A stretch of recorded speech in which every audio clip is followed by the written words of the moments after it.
Good morning. Good morning. Good morning.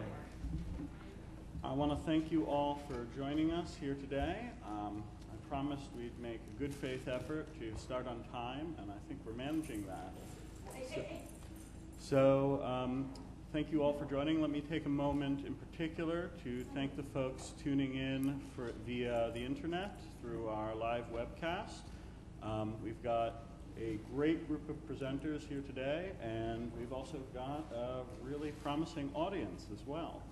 Today is the Autistic Self-Advocacy Network Symposium on Ethical, Legal, and Social Issues in Autism Research. And before we begin, I want to take a moment to recognize our friends and co-sponsors, the Harvard Law Project on Disability and the Petrie Flom Center for Biotechnology, Bioethics, and Health Law Policy. In addition, I want to particularly thank the Administration on Developmental Disabilities for funding the symposium and some of the follow-up that's going to be occurring afterwards. And also welcome ADD Commissioner Sharon Lewis, who's joining us here today. Just to take a moment before we move into our presentations, I think this is actually an exceptionally timely discussion in a lot of different respects. This morning, the New York Times carried an article on the North Carolina state legislature deliberating as to how to compensate the victims of North Carolina's eugenics program. And as many of you are aware, over the course of the 20th century, across the United States, over 60,000 Americans were involuntarily sterilized as a result of the eugenics movement. And I think what that tells us, in a broader sense, is that science, while exceedingly important, needs to be accompanied with a strong values framework.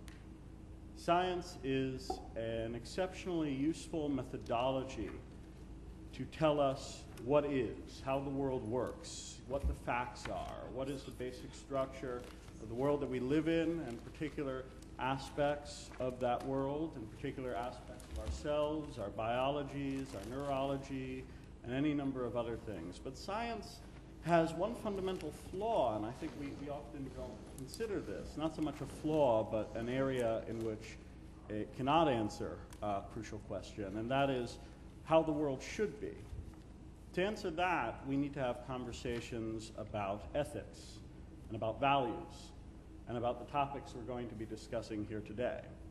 One of the things that I think is particularly important, and I want to call attention to as we embark on this conversation, is that this is really a very different kind of dialogue than most which occur in the sphere of autism research conversations. We've really made a deliberate effort, and I think we're largely successful, to have our participants and presenters split almost exactly evenly between autistic adults and more traditional researchers and policymakers who have an interest in autism. And I think that dynamic, the dynamic of really having folks talk across constituencies, is a very interesting one. It reinforces really both what we're trying to accomplish, sparking a dialogue that is not simply limited to the ivory tower, but has an impact there. But also really the values which we bring with us to the table.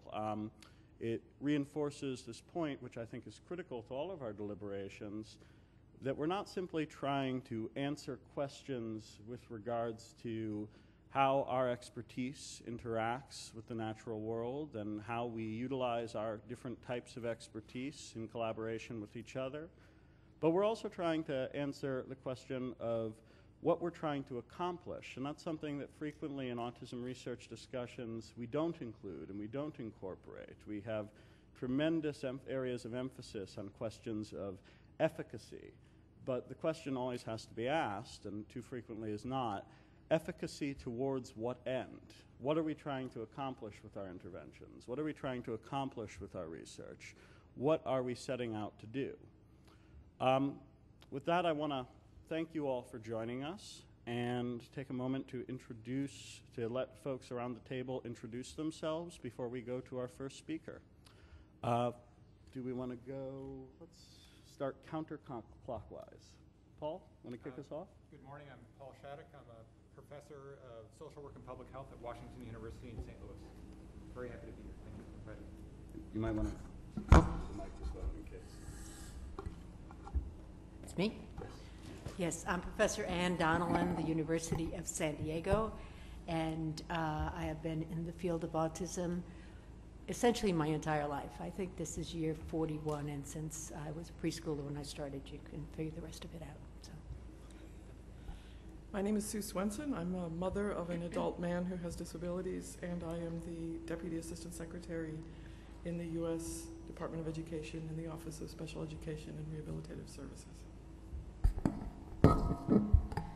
Good morning. I'm Sharon Lewis. I'm the Commissioner of the Administration on Developmental Disabilities at the U.S. Department of Health and Human Services.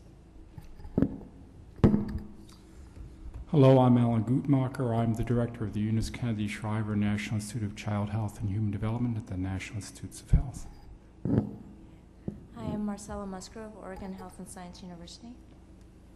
Good morning. I'm Cheryl Jorgensen. I'm affiliated with the National Center for Inclusive Education at the Institute on Disability at the University of New Hampshire.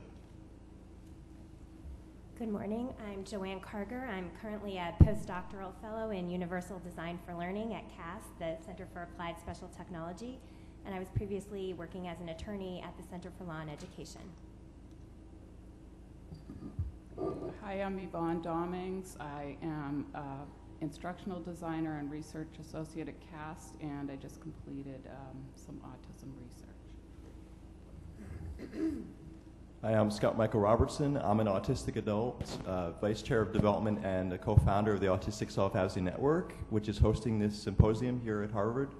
I'm also a council member in the Pennsylvania Developmental Disabilities Council and a PhD candidate at Penn State University studying cyberbullying and face-to-face bullying for my dissertation research. Hi, I'm Stephen Kapp, and I research autism as a PhD student in educational psychology at UCLA, and I'm an autistic self-advocate and chapter co-director of the Autistic Self-Advocacy Network. Hello, I'm Dr. Liz Pellicano. I'm from the Centre for Research in Autism and Education at the Institute of Education, University of London. Hi, I'm Julia Bascom. I'm an autistic adult self-advocate and writer. Hi, I'm Zoe Gross. I'm an autistic adult student at Vassar College and an ASAN intern. Hello, I'm Shane Newmeyer. I'm an autistic adult. I'm also a law student at Suffolk University, looking into becoming a disability rights advocate. Emily? Hi, I'm Emily Titan. I'm from ASAN Rhode Island. I'm on the Advocates in Action, which is the Rhode Island chapter, Rhode Island statewide self-advocacy organization. So I'm an adult with autism and sorry.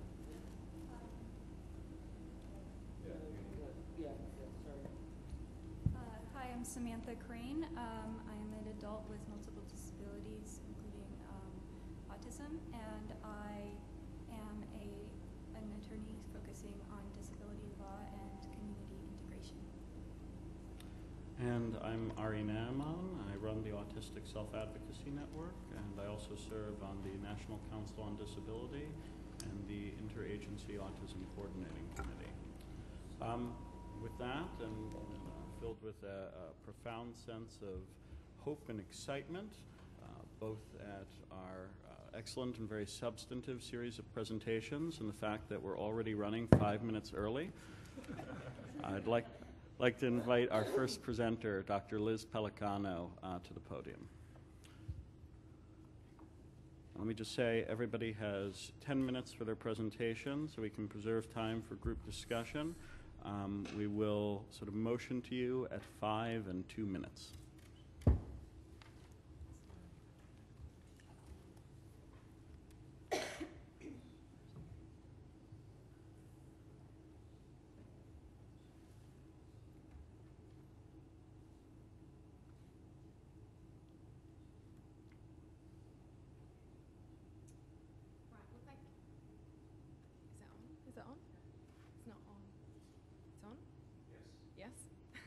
Thank you very much for inviting me here to this symposium. I'm so honoured to be here. I'm going to be fantastic. Just to give you a bit of background about me, I'm a developmental cognitive scientist, and I'm interested in the way that autistic children, young people and adults view and interpret the world around them, and how that might be different to non-autistic individuals. I'm going to talk today about community participation in autism research from the perspective of an autism scientist. So I'm going to start off by giving you a brief background of the new sciences of autism, their social and ethical implications, and then I'm going to move on to some of the challenges of building a participatory framework for autism research. So to begin, the new sciences of autism, or what I call the new translational research. So in the past few decades there have been substantial developments in autism research. In terms of genetics, we know that autism is not caused by simple genetic mechanisms, but is a result of multiple interacting genes and multiple gene-environment interactions, much of which we don't know about yet. The so-called new neurobiology of autism suggests that autism is a quote-unquote large-scale neural systems disorder with alterations in cortical systems connectivity. So there's this overwhelming consensus from autism scientists that autism is a quote-unquote highly heritable disorder of neural development. So these scientific advances have really prompted the search for not only genes and genetic mutations, but also biomarkers or biological signatures for autism. And these new translational sciences of autism have putative benefits. They might lead to better understanding of the causes of autism or the causal pathways of autism, and could lead to better detection of autism and more personalised treatment approaches based, for example, on an individual's genetic makeup. However, they also pose some quite serious social and ethical implications. And I know Ari's going to talk later about the huge disparity between the amount of funds that are given to etiological investigations versus investigations on the immediate quality of life of autistic and their families. But there are deeper ethical questions as well. And the most obvious and far-reaching implications of autism research are those of cure and prevention. And although this might seem like science fiction to some, and although the genetic and neurobiological complexity of autism might mean that we will never find a cure or never be able to prevent autism, it is nevertheless the aim of many researchers, funding organisations and charities. And this is from the NIMH in the US. It says that it hopes that such research that it funds hopes that it transforms the understanding and treatment of mental illnesses, including autism, through basic and clinical research, paving the way for prevention, recovery and cure. And our funding agencies in the UK are no different. So this is general aim or remit for prevention and cure of mental illnesses, including autism. So we're therefore left with this huge divide between what scientists and funding agencies want and the autistic community wants. As to the nature of the scientific agenda for autism.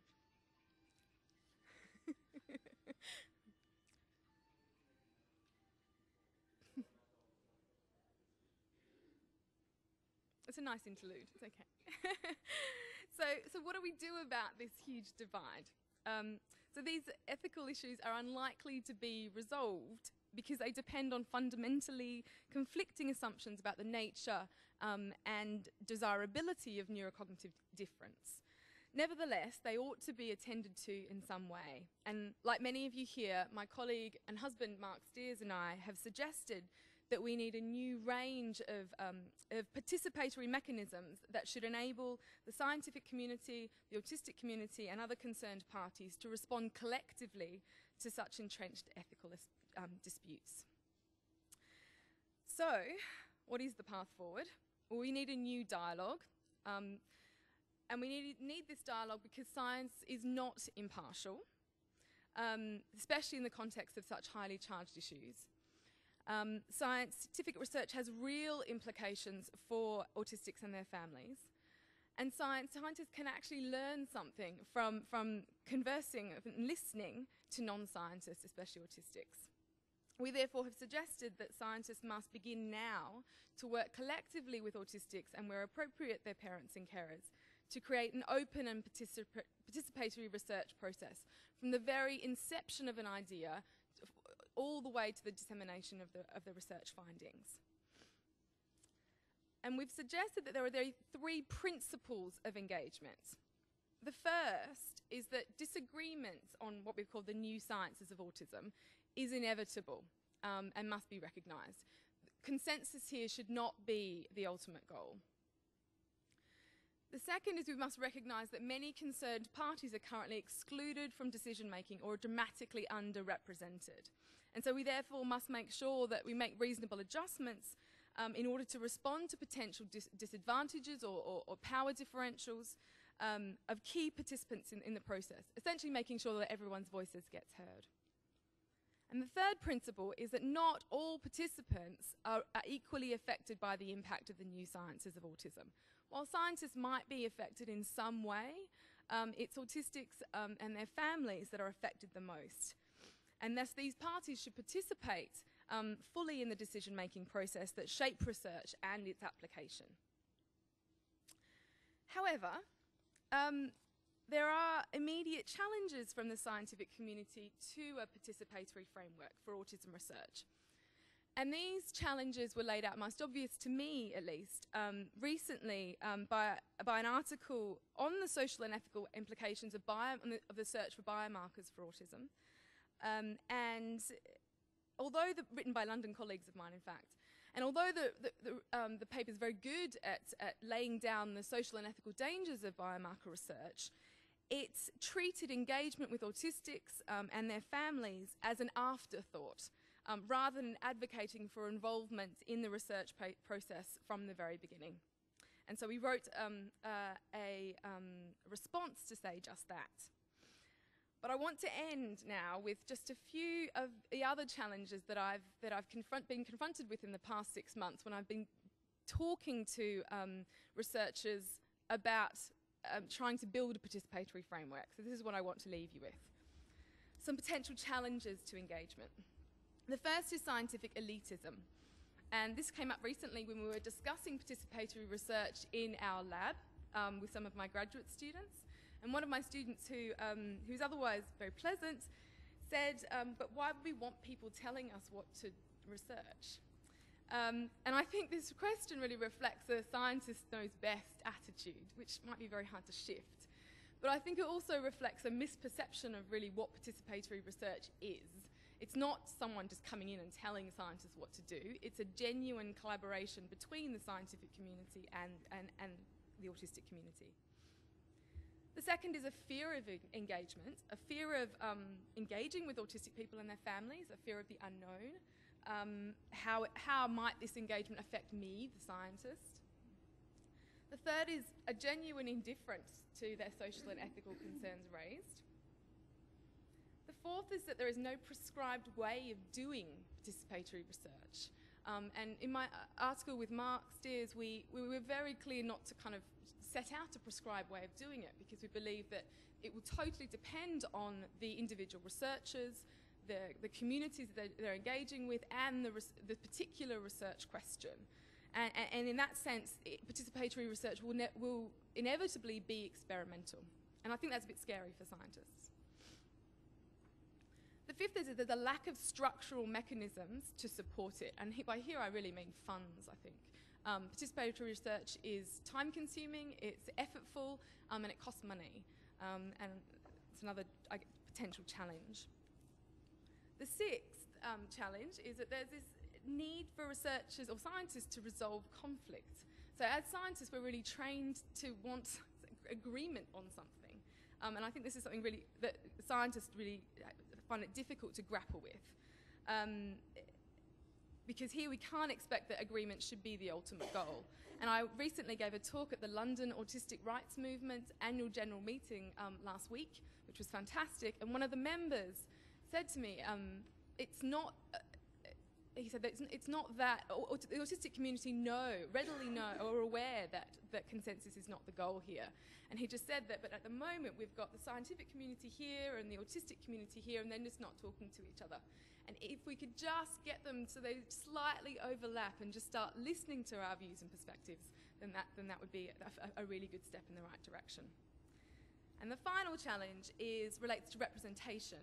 So some researchers feel that more able members of the autism community don't necessarily represent the views and perspectives of everyone on the autism spectrum. And I'm not sure that this is actually a genuine concern about representation, but it might actually come back to the sixth challenge, which is the need to resolve conflict. Because some researchers have suggested to me, well, if people in the autism community can't even agree on a particular issue, how on earth are we going to get agreement amongst the autism community and the scientific community? So this is not an exhaustive list. This is just a personal list of challenges that have arisen during my conversations with scientists in the past 6 months, and that have concerned me a little bit. I have no doubt that the way forward involves fostering what Wendy Lawson calls interdependence. So that's really crafting mechanisms of participation and dialogue between the autistic community and the scientific community. But the final question that I want to leave you with, and I hope that we'll discuss today, is how? How do we ensure that scientists commit to such engagement? So thank you.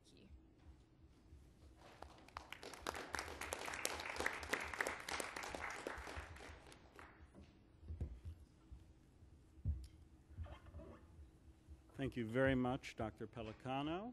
With that, I'd like to invite our next presenter, Zoe Gross, to take the podium. For those of you watching at home or in the audience with smartphones, the hashtag for today's event is ASAN-ELSI. Hi, I'm Zoe Gross. I'm with Autistic Self-Advocacy Network, and I'd like to talk to you about bias in data interpretation. I'd like to start by introducing the concept of ableism. For those of you who aren't familiar with this term, ableism is a systematic prejudice against disabled people in society, similar to racism, sexism, or homophobia. And like all systematic prejudices, ableism is culturally ingrained, which means that to some extent we've all absorbed ableist messages just by living in this society. So what we need to do is keep watch on how those messages that we've absorbed are affecting the way that we do science. And one way that these messages can have that effect is through deficit language. So these are some quotes from studies on autism, and if you look at the words that are being used, overgrowth, excess neurons, the systemizing mechanism is set too high, autistic people lack metacognitive ability, or else we have a motivational deficit. We have deficient motivation to engage with other people. These aren't objective observations, these are value judgments. And these are value judgments that are a reflection of societal ableism. And by letting these value judgments about autism enter the scientific conversation, researchers are contributing to stigma against autistic people. Now, we all know that scientific findings are distorted when they're reproduced in the media, talked about by other professionals. So you got something happening where, for example, Simon Baron-Cohen proposes that autism is a result of assortative mating between high systemizers. And then you get Brenna Siegel, clinical psychologist at the University of California, San Francisco, saying that when two geeks marry, that's bad news for the offspring. So clearly this is a very negative view of autism and autistic people. And now it's disseminated to a wider audience through the news media. So let's consider a couple case studies looking at negative framing in specific scientific studies, beginning with this recent study on social reputation. I don't know if any of you have seen this. What these researchers did is that they had the autistic participants in the study and the controls, put them in a room. Either they knew they were being observed with the observer in the room, or they had some idea that there was no observer in the room. So either the observer is present or sort of behind a wall. And they found that the neurotypical participants, those without autism or other disabilities, they donated more money to charity when they were not being observed. Whereas the autistic participants, they donated more money to charity when they were being observed, when there was an observer in the room. Whereas the autistic participants donated the same amount whether or not there was an observer in the room. And this is the social reputation effect, which has been documented in other studies. Now, how are they going to interpret these results? There are obviously a lot of interpretations they could have taken with this data. And where did they go first? Autistic people may be immune to observer effects because we have less empathy, less intrinsic motivation to help others. So where they went first was relying on stereotypes, essentially. Where they went next was deficit. Maybe they found they had these results because autistic people lack metacognition or normal social reward processing. So something is wrong in our brains, and that's why they had this data. Now, again, you can see that these are very negative value judgments, and among these value judgments, what possibilities are never brought up? The interpretations that are missing are anything that would view this difference as neutral or even positive, as a sign of integrity or honesty among the autistic people, because their donations came from altruism rather than a desire to promote their own social welfare. So another thing is that these researchers were relying on stereotypes when they referred to empathy. Now, when they say that the lack of empathy in autism has been well established, they're actually relying on studies that have been debunked. A lot of researchers have been criticizing the idea of empathy as a monolithic trait, which can be measured by one test, and instead they're breaking it down into several component traits or skills. So there's what we would think of as empathy normally, which is effective empathy, the ability to feel compassion, feel for another person. And then there's cognitive empathy or mind reading, which would be knowing what someone is feeling without them telling you. Now, studies have found that autistic people, the cognitive empathy aspect, the mind reading may be impaired, but the effective empathy is intact. So people have been questioning the usefulness of lumping those both in as empathy when really it's two different skills. The disability community has also condemned the lack of empathy idea because in addition to being scientifically wrong, it also has a huge impact on how we're perceived. It buys into stereotypes of autistic people as dangerous or uncaring, unable to form relationships. And you can see that these stereotypes, if we don't examine them, are really damaging our ability to conduct research in an objective way. Here's another example of a study that was interpreted in a biased manner, the laughter study. They did an acoustic analysis of laughter, and they found that autistic children, almost all of the time when they laughed, it was voiced or genuine laughter, whereas the neurotypical controls were laughing sometimes out of genuine feeling and sometimes strategically, essentially. They were laughing strategically. Now, how is this interpreted? You'd think this would be a good thing, genuine laughter, but they found a way to distort this too, to where laughing out of happiness is actually a negative. It's inappropriate, it's not subtle enough, it's not socially strategic. In fact, laughing out of genuine happiness is a deficit. You can see here they say it contributes to the social deficits exhibited by children with autism. So that's a pretty distorted reading right there. Now, why do we care about bias? Clearly we care because bias is bad science. We can see that culturally ingrained ableist stereotypes, especially if we're not conscious of them, can lead to really faulty scientific logic and can distort our data. The even bigger problem is that bad science leads to bad practice. People are going to take this faulty logic and put it into practice designing interventions, and policies that are going to affect the autistic community.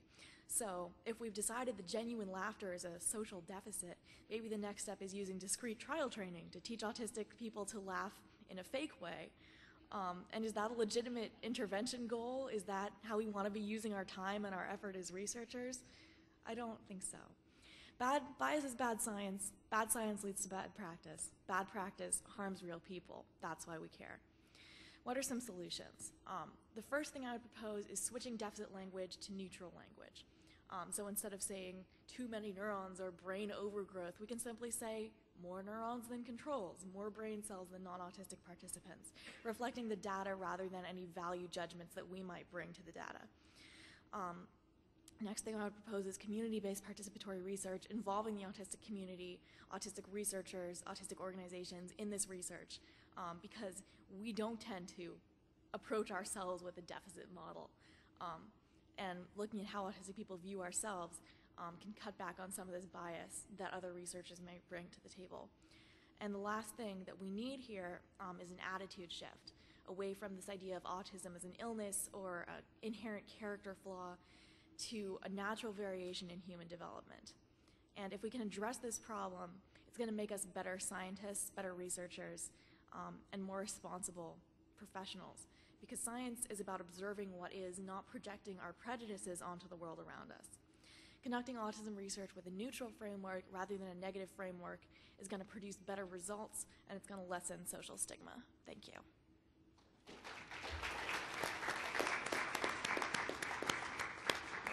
Thank you very much, Zoe. Oh, our microphones are. Excellent. Scott Robertson.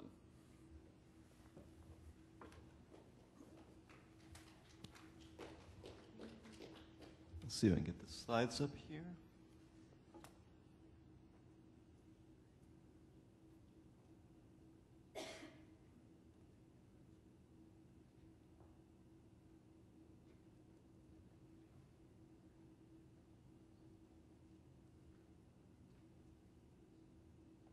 So my presentation is about expanding community-based autism research to study critical issues raised by the autistic self-advocacy community and its allies. You've already heard from two other presentations that have emphasized that we need to be studying more of community challenges that face autistic people and be listening to autistic people when we are doing research. And my hats as part of the Autistic Self-Advocacy Network and other facets of the autistic rights movement, the autistic self-advocacy community, and doing research, I'm really standing at the intersection of the two, and I think that helps me to really be discussing these issues. So what issues do autistic people care about? Well, there are large-scale daily living challenges that face autistic people in their lives on an everyday basis. Things like employment. Many autistic people are unemployed or underemployed. Things like being segregated in our schools and not included among our peers. Bullying, abuse, and marginalization are much higher among autistic people and other people with disabilities. We lack support systems often in schools at the K-12 and post-secondary levels that enable us to achieve and enjoy the focuses in our life that we want to pursue and truly have the values of happiness that everybody should be able to have. We lack access often to healthcare services, community living activities, recreation. There's many, many, many barriers that could go on, but this is just some of the challenges that are facing autistic people on an everyday basis. And typically, as researchers, we often study these societal problems. That's a large segment of social science and health science and other facets of the research community is studying how we can be examining societal problems and developing solutions to societal problems to improve people's lives and working with practice to do that. And this has often led to many innovations in technology and support systems for both people with and without disabilities for research that have affected practice and other means to support people. So particularly for autism, research has increased over the last several decades considerably. For instance, the search on Google Scholar that I did recently, there were more journal articles and conference papers published about autism, so academic research papers, or nearly as many, I should say, in 2010 as the entire decade of the 1980s. That's a phenomenal increase in research in just the last few decades. So many people say, oh, this is a good thing, right? We're studying autism research better. This is great. But it's like research about what? Well, most of this research is still on causation and etiology of autism. Only a very small amount is spent on quality of life research, service and supports, and particularly autistic adults. Research on autistic adults is very much the smallest segment of the autism research community. So how do we shift this and change this? Because ethically, we should be focusing on what's meaningful to actual autistic people. Well, we should be shifting our focuses around community living, quality of life issues that autistic people raise. We should be studying things like employment, inclusive education, and working with practitioners and autistic people and their families and other members and other stakeholders out there to be both increasing research on these areas and expanding funding from our government agencies and from nonprofits and foundations to support this research. Because often it is difficult to be conducting research unless you have the money to do it. Researchers, just like anybody else, are professionals. They are business people. And grants really drive the research home. And without the grants that are focused on these areas, it is impossible often to do research. So community-based research can leverage the perspectives of autistic people. And you can tap many different methodology and approaches to seek the perspectives. And often you can do things like interviews, focus groups, surveys. But what's particularly valuable often is doing what is referred to as community-based participatory research or participatory action research. The short for this is CBPR. It was mentioned earlier in Liz's presentation, and I'm going to go a little, just briefly, into what CBPR is, just to educate the audience that's listening right now. Community-based participatory research involves bringing in community members as equal partners alongside academic researchers. They do not have more power or less power. They are on equal standing and work together in combination in all phases of the research process with academic researchers. So in the case of the autism community, this includes autistic people. This includes non-autistic allies and family members and supporters working together to conduct the research. And this includes deciding on what to study, how to focus on it, how to get research funding for conducting the study, collecting the data that's involved in the study, and then analyzing it and disseminating the results to the public and the academic community.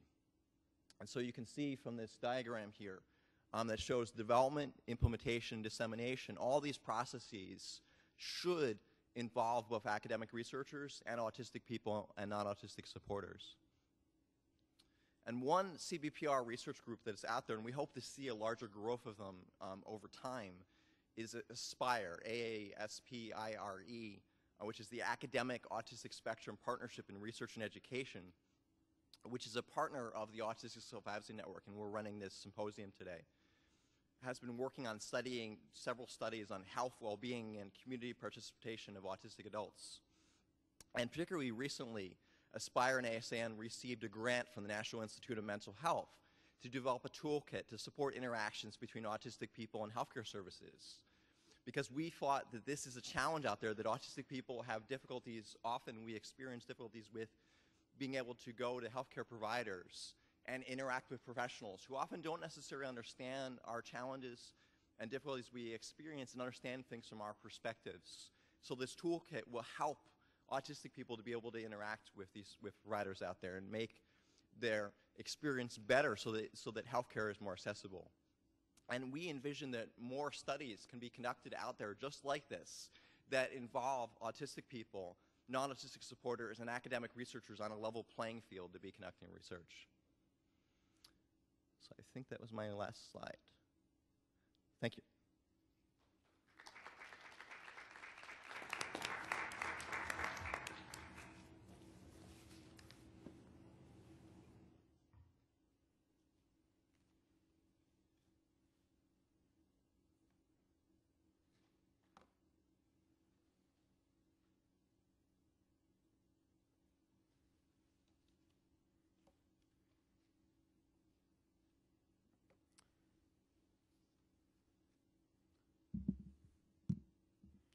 So one of the basic, hold on, let's call this up.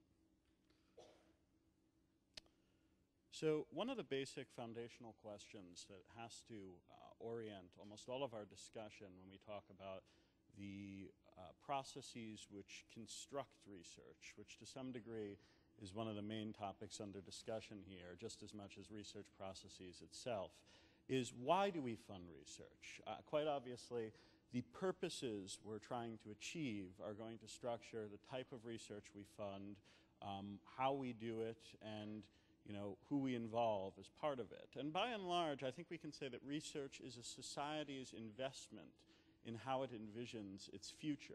We fund research to really try and pursue specific and measurable objectives to uncover new knowledge, to improve quality of life, and also, quite frankly, to assess the quality of what we're currently doing in support of those goals.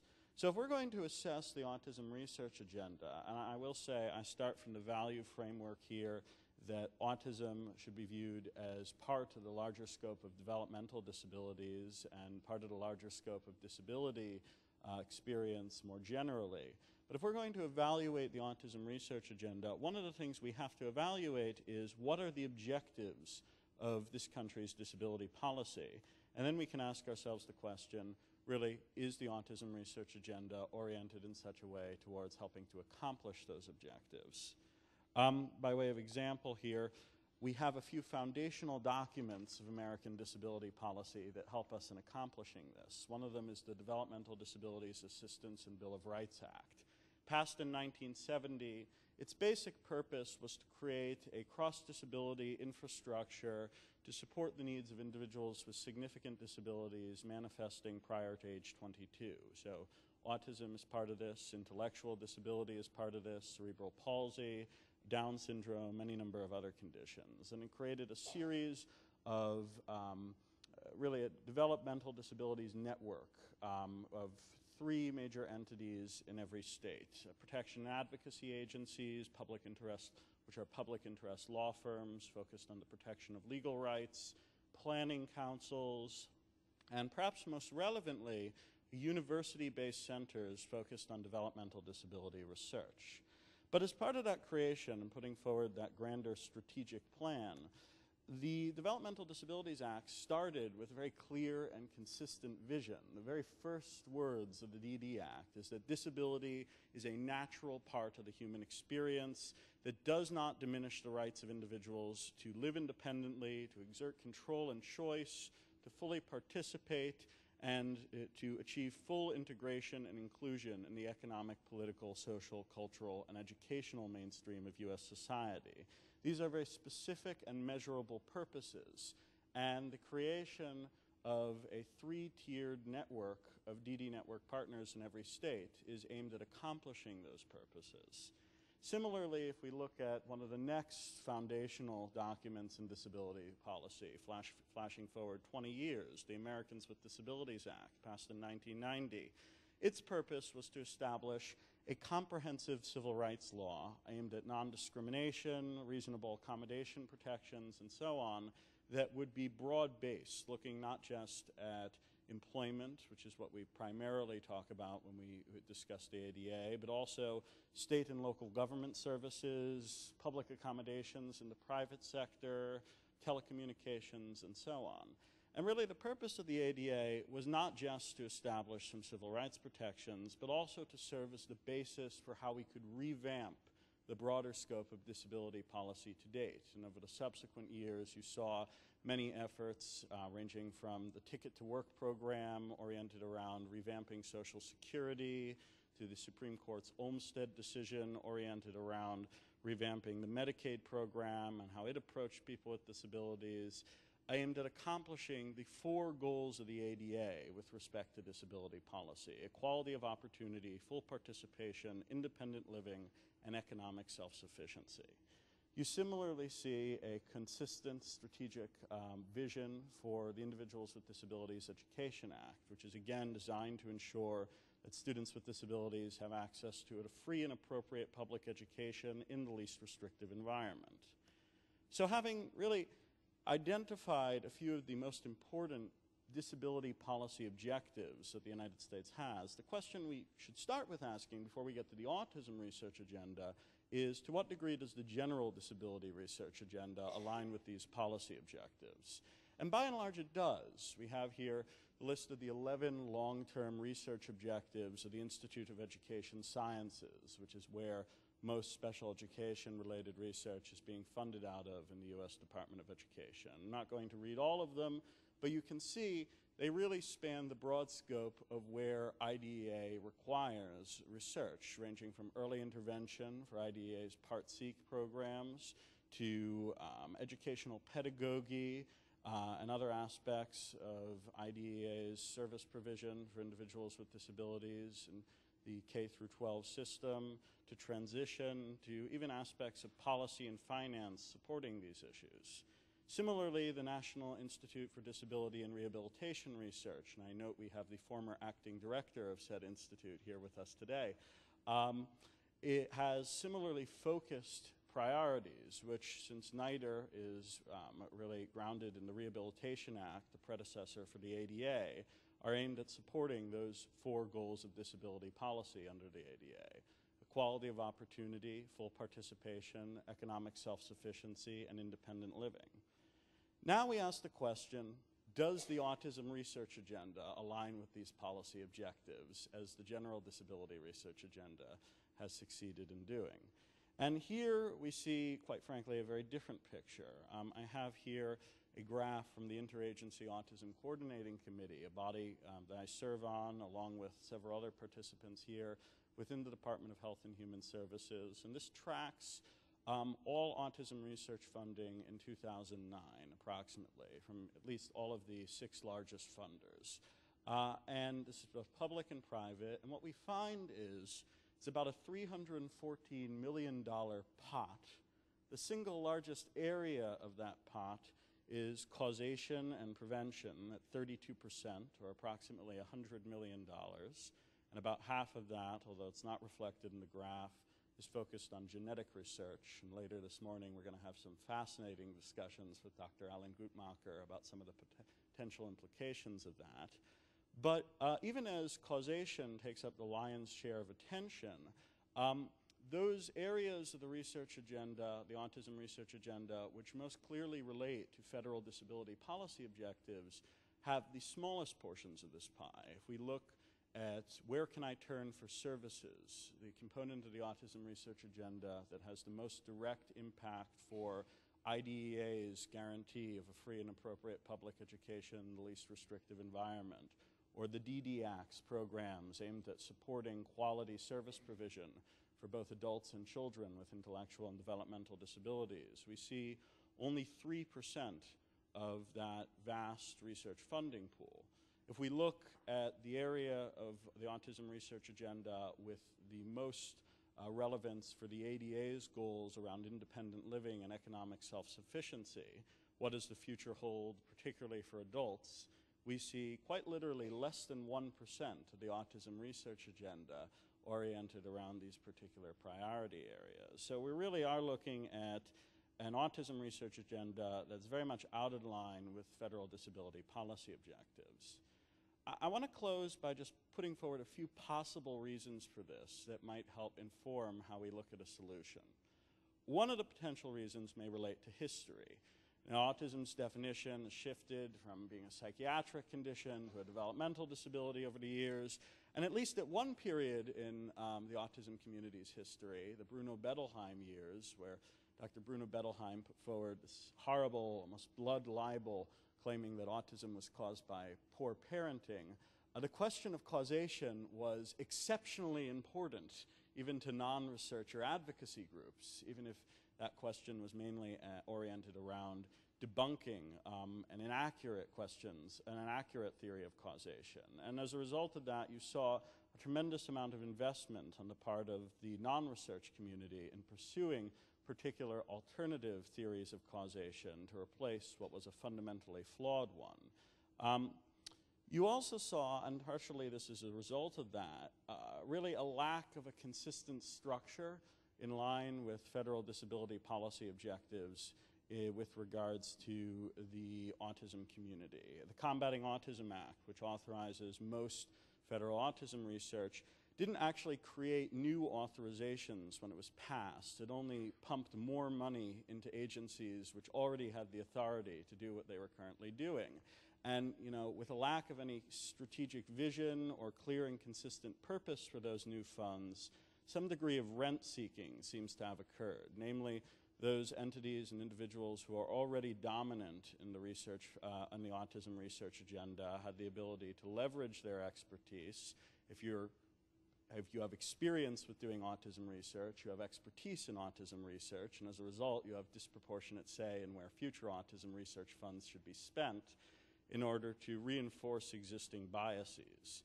And needless to say, the fact that there's little representation for self-advocates in the funding process has served to exacerbate these problems. My final slide lists a few potential policy solutions to address this, both with regards to enhancing the role of the self-advocate stakeholder group and aligning existing autism research funding mechanisms into the scope of broader disability research funding.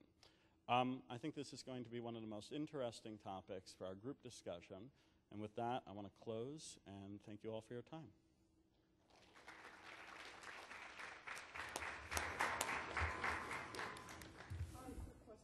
respondent from here or respondent from there? Respondents and all of our group discussion is going to take place at this table. With that in mind, Sue is our first respondent, our first panel. The way this is going to work is our respondents are going to kick off. I think we have about 20 to 30 minutes of group discussion allocated, and then any of us around the table should feel free to weigh in. And so Sue and then Marcella. So how many minutes do you want me to speak? Because I can go on and on. My family, coat of arms says carpe podium. It's a good thing I didn't let you get to the podium. Use your best judgment. Yes, sir. I really appreciated everyone's remarks. Liz, Zoe, Scott, Ari. These were very complete and interesting remarks, and I think a really great example of how scientists make a tremendous mistake if they do not engage with the community of people who are affected by their work. There are insights, there are new ways of looking at things that help scientists expand their work in significant and important ways. I want to make a couple of other remarks, though. No one mentioned business ethics. I am by training an MBA marketer, and I happen to believe that business ethics are a very important part of how we move forward. The New England Journal of Medicine in the current edition has an article showing that antidepressant research has been skewed over the years by the fact that all negative research was suppressed. It's really important for us as we go forward to understand that the kinds of comments that Zoe made about just using your own values and projecting them onto your science gives us bad science. It's not just that it's bad advocacy, it's bad science. And I think it's important for us as we look forward to perhaps review some of the research that has been done on behalf of people with autistic people, and really see have any of these flaws occurred in the work that has been done about autism. Because the sales process, speaking now as a mother, the sales process of reaching out to a parent of a child who's different by saying your child is deficient, your child is a freak, is enormously disruptive of what is the most fundamental basis of all of human society, which is family relationships. I want to tell a quick story that isn't about an autistic person, but I think has universal application. I was training once a group of parents and a group of young self-advocates, and I came on behind Lou Brown, and Lou Brown said, you have to go to the school and make their life a living hell. You have to get this program and this program and this program and this program, and you get all these OTs and PTs and speeches, and you just got to go out there and nail them. So I asked the parents in the group, which of you is the best advocate? And I gave them 5 minutes to caucus, and a woman stood up and said, I'm the best advocate. And I said, tell me how you know that. And she said, well, I have a restraining order against me at my school. And then I thought, okay, now I got to dig myself out of this hole, because my whole point was, if you're going to work with schools, it has to be all positive. The relationship to the child is positive. The relationship to the teacher is positive, because I happen to believe you can only build on positive relationships. And I think scientifically that will be borne out. But then I turned to the young people with disabilities who were in the room and said, well, what does it feel like when your mom goes to school and makes their life a living hell? And I thought it was a good question. I thought I was going to get answers like, it disrupts my feeling of belonging in the school, or blah, blah, blah. But the youngest kid in the room, who was a wheelchair user, started to cry, and I thought, oh, great, Swenson, you dug a big hole for yourself. He started to cry, and he said, when my mother goes to school and yells at them about how I need a different IEP and more service and more everything, she's not mad at them, she's mad at me. Because she wants me to be able to walk, and no matter how much therapy they give me, I can't walk. that was a moment which completely changed my advocacy and made me much more committed to the idea that my own son's disability had to be described, even in my heart, not as a deficit, but as a difference. It's really hard to engage scientists in these levels of thinking because they are so busy with the science that they sometimes forget that empathy with the people for whom they're speaking or about whom they're speaking has to come first. Marketers know this. We know that if we're going to try to, quote, sell an idea, ethnography is the best place to start. Deep ethnography, sitting down and really trying to understand the people that you're talking about and what are their needs and what are their challenges and how do they describe it and how can we move forward from that.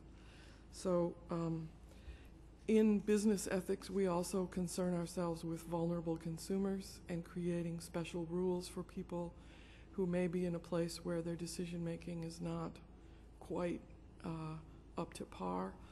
As a parent, allow me to say that I believe parents of children with significant disabilities are in this place of being a vulnerable consumer. We often think about informed consent for people with disabilities and how do we arrange that.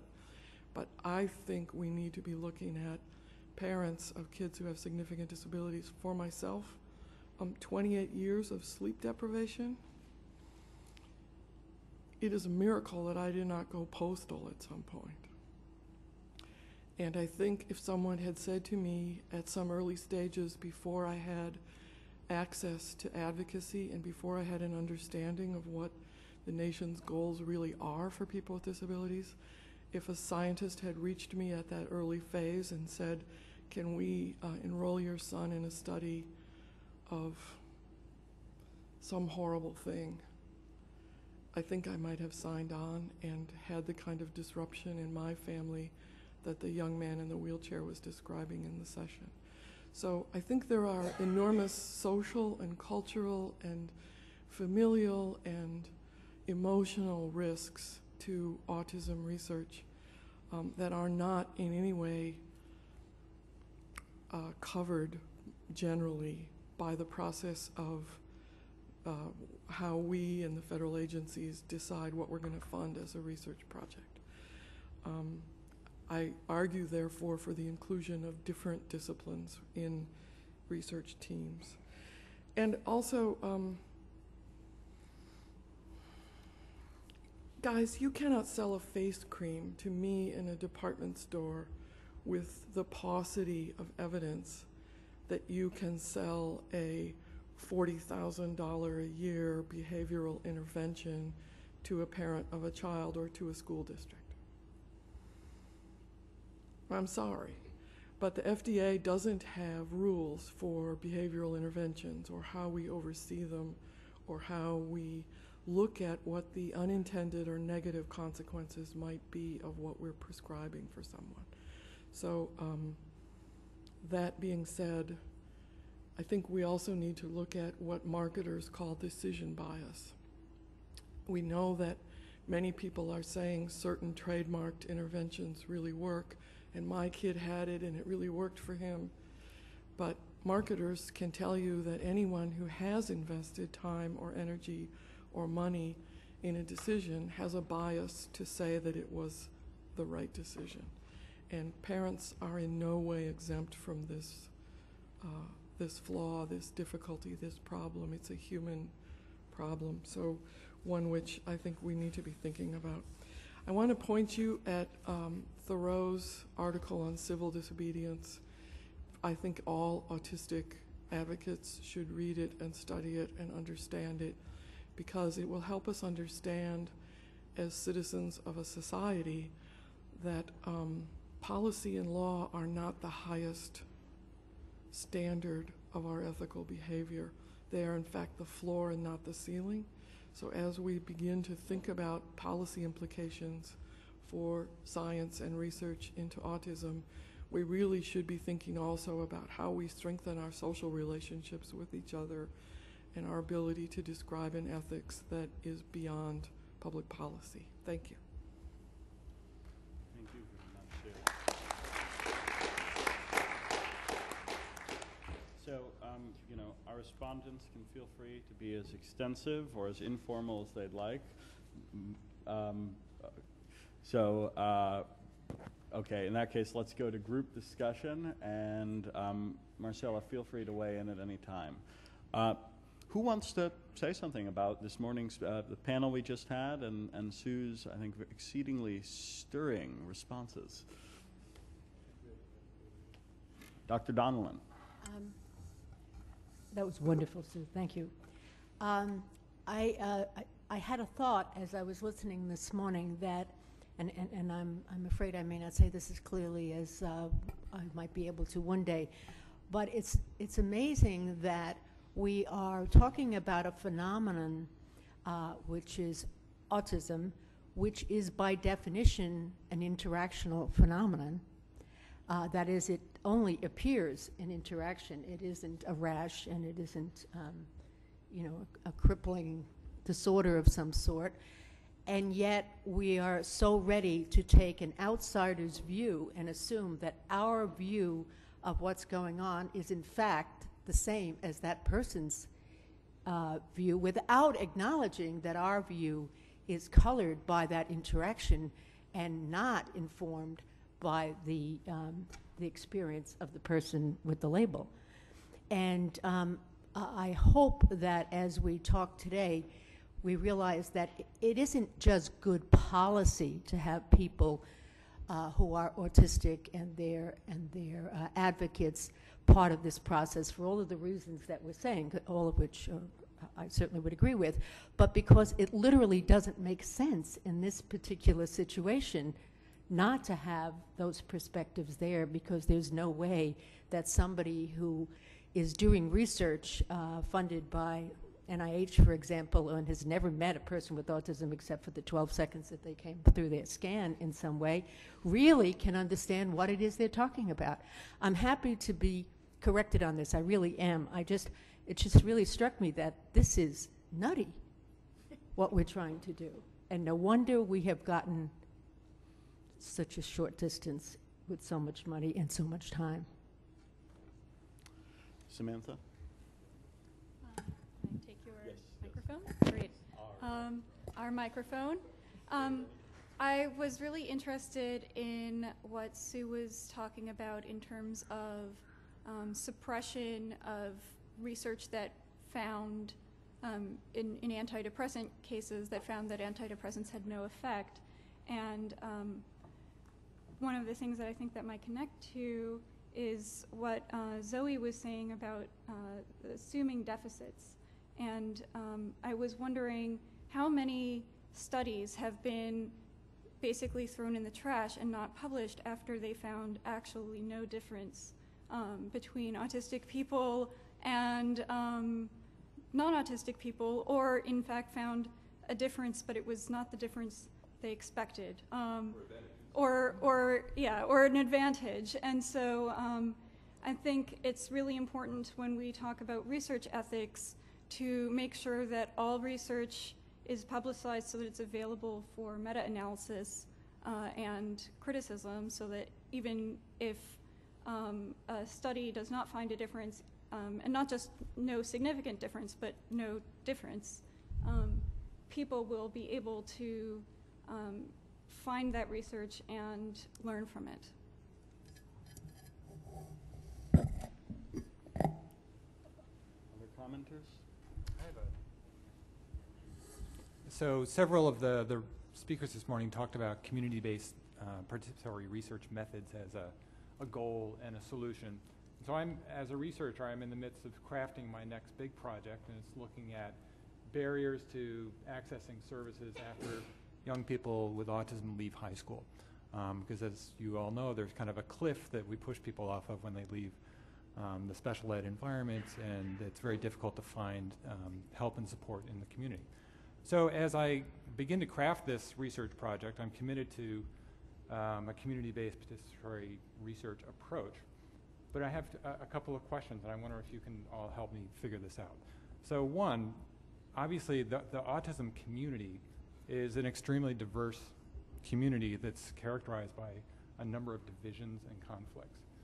And second, a particular concern of mine is with issues of equity across racial, ethnic, and socioeconomic strata. And I don't see a lot of diversity in that regard in many of the autism community events and groups that I interact with. So as I move forward, I guess I'm wondering, how do I embrace this ideal of community-based participatory research given these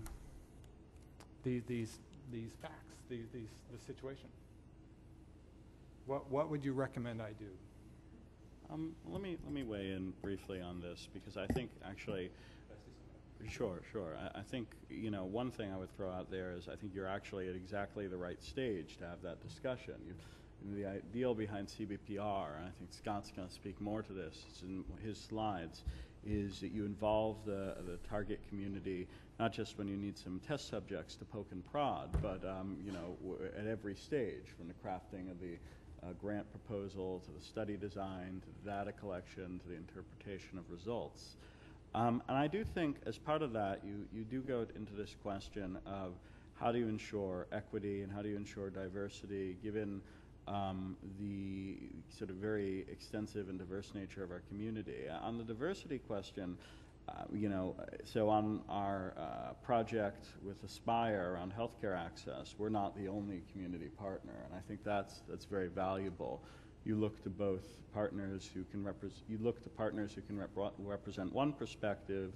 Maybe you identify others who can represent another perspective, be it a local perspective or a particular minority within a community, and I think that's actually fairly critical.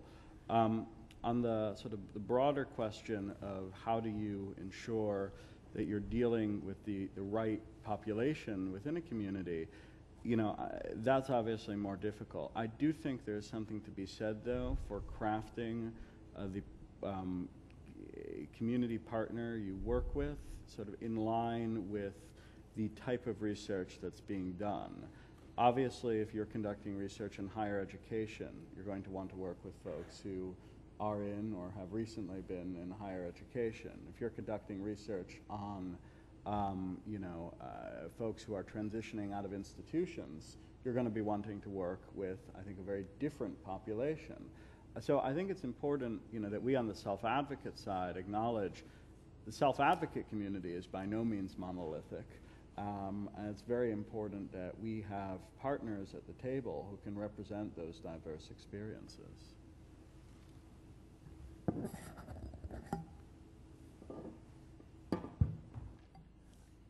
So just to dovetail a little bit with what Ari mentioned, the Aspire that we mentioned, the Academic Autistic Spectrum Partnership in Research and Education, published the journal article actually in 2011 about how Aspire came together, its beginnings, and the processes, not about the empirical kind of gathering of data and the analysis, but really reflecting on the CBPR itself. In the journal Progress in Community Health Partnerships, Research, Education, and Action that you can find online, called, and the title of it is called Collaboration Strategies in Non-Traditional CBPR Partnerships, Lessons from an Academic Community Partnership with Autistic Self-Advocates. And they emphasize particularly autistic self-advocates in the title, even though there are non-autistic people as a partnership, because it's more of a novel thing, oddly enough, for, it's more of a novel thing for autistic people to be included among CBPR research. May I make a comment? Please. Anybody can make a comment. Oh, thanks. I don't know if my mic is on, but I'll speak a little bit more loudly. I think there's an urgency in our to influence research more quickly than maybe some of the policy recommendations will actually come to pass.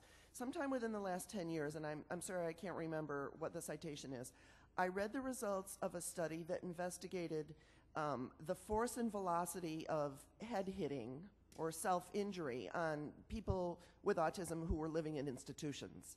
And I want to know today, how can we stop the IRBs from approving research like that?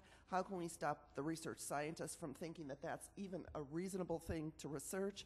And how can we stop journals from publishing it? And how can we stop people from putting people in institutions where those Well, behaviors exactly. I mean, if happen?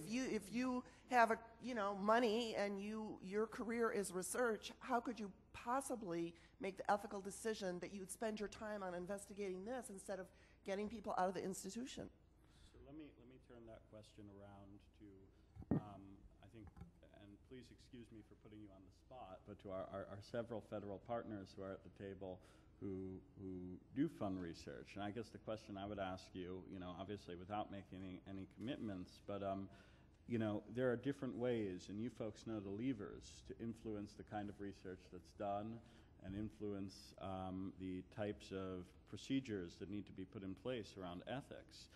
What are the options out there? If you want to influence the scope of a field, how do you go about doing it over the long term, and how do you go about doing it over the short term? I think the microphone was given to me, so let me speak. But also, I was raising my hand to pick up on something that Sue enunciated, which I think plays into that question, Ari, which is, if we want to reach the research community and make CBPR a larger part of that, make the autistic community a larger part of autism research, it is important to be very practical and think about what is it that motivates researchers. Some researchers are motivated by wanting to do the right thing, so I would not abandon that as a strategy. However, I wouldn't depend upon that as the strategy. And realize what are the universal motivations of researchers. One, doing what they perceive to be good science, and two, getting funded. There are other motivations as well, but those are probably the two universal ones amongst researchers. So I think, as is the case, but making the case about how changing the way much autism research is done makes the science better is an incredibly important argument, and that needs to be well articulated and articulated in many ways to many different folks. But that's the most probably fundamentally, I think, important way to do that. The second part, which also I think gets to part of answering your question, Ari, it's not just, of course, the individual researcher making the decision about what to do. It's the question about decisions about what gets funded. The predominant point in the decision-making process in federally supported, in fact, in most supported scientific research, is the review process. Same as it is in terms of what gets published. What gets published, it's two things. One is it's wanting to submit it for publication, which is where usually the negative results or no results fall out of the equation. But for something that's submitted anyway, it's the review process, and certainly true in funding. A universal, another thing that links all researchers is believing that the review process is fundamentally flawed. How they think it's fundamentally flawed varies from researcher to researcher, but almost every researcher complains about the review process, which is interesting, of course, because it is those same researchers who are the reviewers. But it's somehow most scientists think that they're wonderful people, but somehow those other people, those reviewers, of which they anyway. But I think affecting the review process is an important part of that, and that's something that Ari and I have talked about some before, and I've talked with lots of other people about this too, is that we need to obviously do a better job of involving those affected by research in the review process. Now, that gets somewhat difficult because one of the flaws of the review process often is that you have research on different conditions, et cetera. They're all reviewed by the same panel. So how you enrich that panel appropriately is a challenge. It's not one that can't be met, but it certainly is a challenge to do that. But I think that's an important, in talking about this whole process, the reality of it is that review step is a very important one. Then, of course, that gets to a lot of research, but then also fundamental questions about decisions. If you go back to Ari's pie chart about, where do those dollars, what is that pie chart going to look like in 10 years? Part of that is the review process, part of it's good science, et cetera. Part of it's societal decision-making about which parts of the federal bureaucracy, nonprofits, et cetera, have funds to invest, because different parts have different reasons for existence. They have different contexts that they bring to the table appropriately, and different perspectives. So that part of it is simply societal decisions about where funding for research sits in the federal government. I hope that's at least partially responsive. By all means, no, it's exceedingly responsive. I think we have time for one more comment on these questions, maybe two, before we move to our next panel. Joanne and then Ann Donnellan will, as she often does, get the very last word. I just wanted to introduce into this conversation the role of the legal community. And I think that a common theme that emerged across the speakers this morning was the need to promote more of a relational approach to research. And I think it's important to promote that collaboration and those relationships between lawyers and legal advocates and the scientists and researchers. Ari did an excellent job of walking through some of the key federal disability policies and laws, and in terms of enforcing the rights in those laws, I think that promoting that relationship between lawyers and scientists and researchers can really help in terms of making sure that we have enough evidence to support the legal arguments that we're trying to make, and also in making sure that scientists and researchers are selecting and implementing research that is more consistent and more aligned with those legal rights that are embedded in the federal laws and policies. I sometimes say this lightheartedly, but in this case, I'm hoping that it might help us over the day to focus. I have a young friend who is a researcher in the field of geology. And since I know essentially nothing about the topic, I had the opportunity one time to spend a couple of hours with him, and I asked about it and about the field and, what kind of research he did, and don't ask me, but, was very interesting. And I said, how do you get funding in geology? And he went through a little list of different ways, including, oil companies and so forth, but he said, the big thing is, if you want funding in geology, you have to make sure someplace in your proposal it says that this will help us predict earthquakes. Now, and I'm quite sure he's right about that. But the reason I bring it up here is not just to say something light, but to say maybe we need to look at that sentence. Maybe we need to look at what are the one or two or three things that we really do want people to hear, that if you really want to get long-term funding, if you want to get people behind you, at least these things should be present in your research. Let's see if we can do it. I think that is an excellent summation, and let me just say, during our working lunch period, we're going to be going into small group discussions and coming up with some key policy recommendations.